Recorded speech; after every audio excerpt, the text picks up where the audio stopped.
இன்னைக்கு உங்களுடைய உள்ளத்தை யோசித்து பாருங்க. பணம் இருக்கலாம், பதவி இருக்கலாம், உலக வசதி இருக்கலாம், சமாதானம் இருக்கிறதா, நிம்மதி இருக்கிறதா?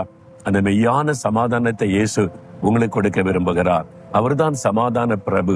நம்முடைய சமாதானத்துக்காக சிலுவையில நம்முடைய பாவ சாபங்களை சுமந்து முடித்து அவர் சிந்தின ரத்தத்தின் மூலமாய் சமாதானத்தை சம்பாதித்தார்.